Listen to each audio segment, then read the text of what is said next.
Donc bonjour, ça c'est un petit vidéo pour introduire un cours à l'Université de Sherbrooke qui va être le sigle GMC 714.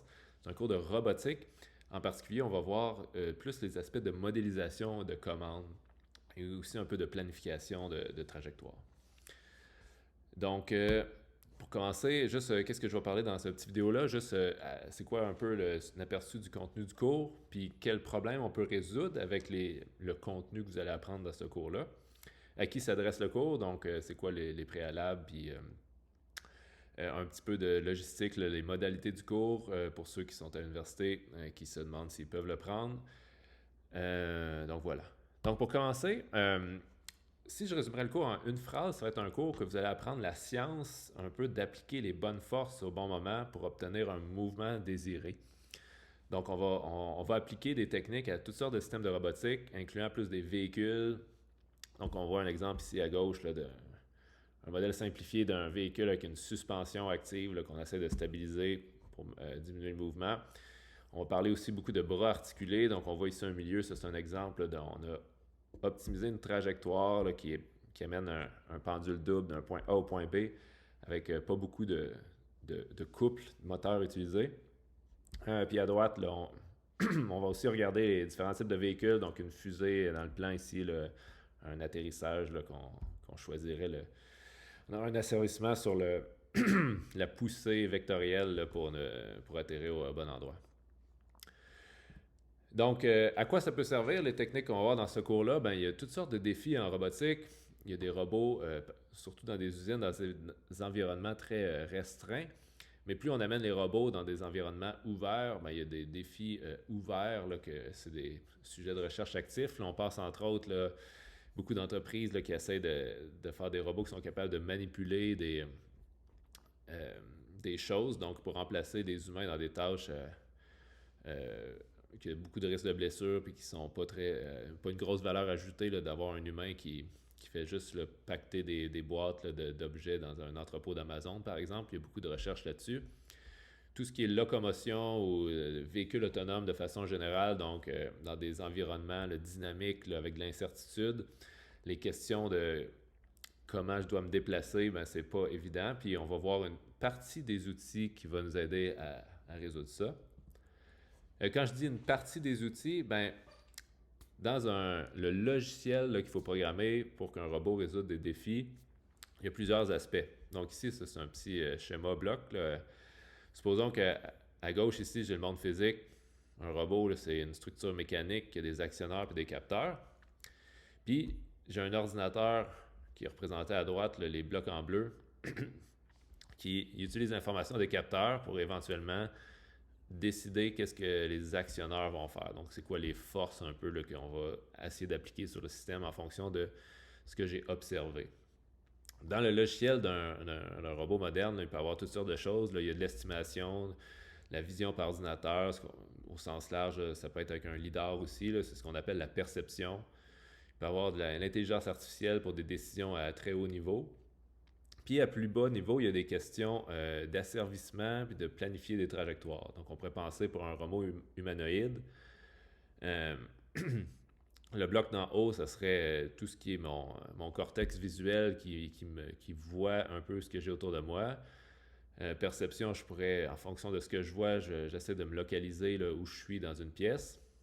Cognition, ça serait, bon, je vais décider de qu'est-ce que je vais faire. Est-ce que je vais aller vider le lave-vaisselle, par exemple, dans la cuisine.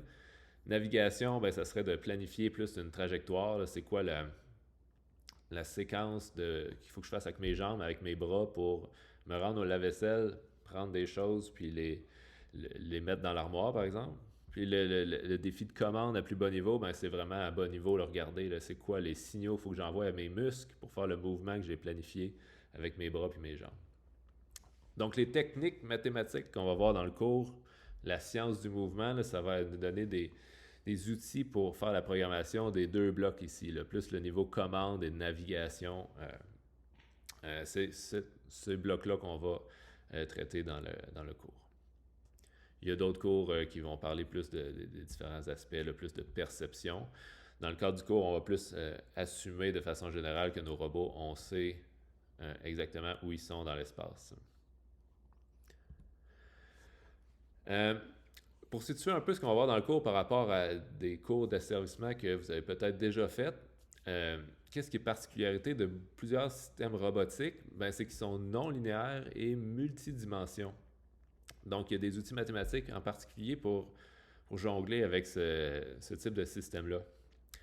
En fait, probablement que le premier cours d'asservissement que vous avez fait, c'est un cours où on était dans un contexte très particulier. Si on descend ici un système qui a juste une entrée, une sortie, qui est linéaire aussi.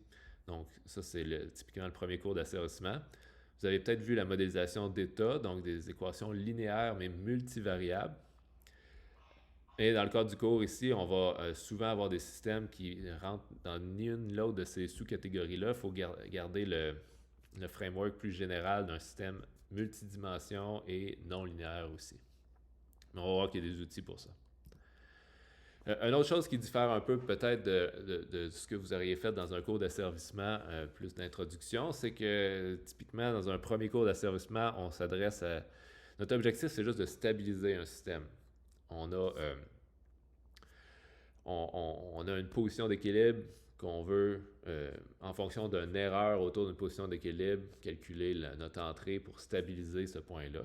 Tandis que dans le cadre du cours, on va souvent avoir un problème un peu plus compliqué qui est plutôt d'aller du point A au point B. Donc, on va souvent chercher une solution d'une séquence de forces à appliquer pour passer d'un état à un autre dans un environnement qui peut avoir des obstacles ou des choses comme ça. Donc, c'est des choses on va parler aussi de planification de trajectoire, donc qui est une façon de résoudre ça. On va aller un peu plus à haut niveau, dans le fond. Une autre chose qu'on va traiter dans le cadre du cours que vous allez voir, c'est on va être introduit aux méthodes numériques, donc des outils un peu plus avancés que dans des cours d'asservissement de base, on voit des problèmes simples qu'on peut résoudre de façon analytique, mais pour des problèmes compliqués comme un robot humanoïde, par exemple, que j'ai 50 degrés de liberté, ben, les mathématiques vont venir nous sauver. On va avoir des outils pour générer des contrôleurs de façon automatique avec des algorithmes. Comment le cours est organisé? Ben, c'est organisé par deux grandes thématiques. On va avoir une première partie du cours qu'on va regarder spécifiquement nos outils dans le contexte de bras articulés. Puis je dis bras articulés, en fait, je devrais dire mécanisme articulé, là, ça pourrait être aussi bien une jambe, un bras ou dans un contexte un bras industriel autant qu'un exosquelette. Dans le fond, c'est un mécanisme que j'ai plusieurs actionneurs qui sont en série typiquement, qu'on va analyser. Donc, on va parler de différents modèles qui sont utiles quand on travaille avec ce genre de système-là, des modèles purement cinématiques et des modèles dynamiques. Comment analyser certaines propriétés de ces systèmes-là qui vont nous aider à choisir des types de contrôleurs. On va parler un peu des actionneurs aussi, des différents types d'actionneurs, puis qu'est-ce que ça implique pour notre choix de loi de commande. Et on va voir un peu un tour d'horizon des différentes catégories de méthodes de contrôle en position, force, impédance, admittance, le couple calculé, contrôle robuste, adaptatif dans le contexte précis de bras articulés. Et ensuite, on a la deuxième partie du cours, on va changer de thématique pour voir une deuxième catégorie d'outils un peu plus numériques. Donc, on va parler plus de véhicules. Donc, en robotique, il y a beaucoup de robots qui sont plus des véhicules. On va surtout regarder des modèles simples planaires, donc soit pour faire de la navigation, donc on peut voir comme si on aurait une vue de dessus sur un véhicule, ou bien on va regarder aussi des problèmes plus comme suspension active sur un terrain accidenté, aussi de façon simplifiée, le planaire. Des modèles qui sont utiles quand on développe des contrôleurs pour résoudre certains problèmes et aussi pour planifier des trajectoires. Et dans le contexte de ces véhicules-là, on va voir des méthodes un peu plus avancées de type numérique. Donc, on va parler un peu de programmation dynamique, d'algorithmes de recherche, d'algorithmes d'optimisation de trajectoire et on va être introduit un petit peu à la méthode d'apprentissage par renforcement. Puis on va essayer de connecter tout ça ensemble, de voir c'est quoi les avantages et inconvénients de ces approches-là. Préalable, puis à qui s'adresse le cours? C'est un cours qui est conçu pour des étudiants en sciences ou génie. Donc, on assume que vous avez des bases, vous avez déjà fait de la dynamique, de l'algèbre linéaire, des équations différentielles, puis que vous avez déjà fait au moins un cours de système asservi, parce qu'on va bâtir un peu là-dessus. C'est un cours de niveau, j'ai dit, c'est avancé, dans le sens que typiquement, il serait pris en dernière année d'un baccalauréat, ou bien si vous êtes à la maîtrise ou au doctorat. Le cours s'adresse à un peu tout le monde, là, que vous venez d'un bac en génie robotique, mécanique, électrique ou informatique. Je vais essayer d'être le plus large dans mes explications. Donc, ça se peut que des fois, j'explique des choses qui sont redondantes pour quelqu'un qui arrive d'un certain programme, puis qui soit plus nouvelle pour quelqu'un d'un autre programme. J'essaie de gérer ça dans le cadre du cours. Ça se peut qu'il y en a qui travaillent un peu plus fort sur certains aspects. Donc, si vous venez de génie informatique, ben, vous allez peut-être avoir un petit rattrapage côté dynamique. Puis si vous venez de génie mécanique, ben, peut-être que côté programmation, vous allez travailler un peu plus fort. Mais je pense que c'est correct de prendre le cours tant que vous êtes motivé à apprendre et combler ces petits besoins-là. Un petit point aussi, là, idéalement, on va faire quand même beaucoup de mathématiques et de programmation dans le cours. Donc, les outils pour contrôler le mouvement qu'on va voir, ultimement, c'est en programmation qu'on va les implémenter. Donc, si vous êtes allergique aux mathématiques ou à faire de la programmation, c'est probablement pas le cours idéal pour vous. Donc, vous êtes avertis. On va aussi travailler en langage Python dans plusieurs codes que je vais vous fournir là, pour que vous réutilisez certaines parties de ce code-là. Mais c'est pas un requis de déjà connaître Python. Là. Si vous êtes déjà familier avec MATLAB ou un autre langage, là, ça ne devrait pas être très difficile là, de comprendre là, les codes qu'on va vous fournir et de les réutiliser. Il y a peut-être juste prévoir une mini mise à niveau là, si vous n'avez jamais touché à Python. Mais si vous êtes à l'aise en programmation de façon générale, ça ne devrait pas être un enjeu. Donc, côté logistique, il va y avoir des devoirs toutes les semaines pour la première partie de la session. Mais j'ai une approche que, dans le fond, on va prendre les 5 meilleurs devoirs parmi 8 qu'il va y avoir au début qui vont compter. Donc, vous pouvez choisir là, si vous voulez faire juste 5 devoirs ou si vous en faire plus, mais on va juste prendre les meilleurs. Il va y avoir un examen théorique qui ne sera pas à la fin de la session, mais plutôt aux 2 tiers, mi-session, 2 tiers. Puis la dernière partie de la session, on va mettre l'emphase plus sur un projet.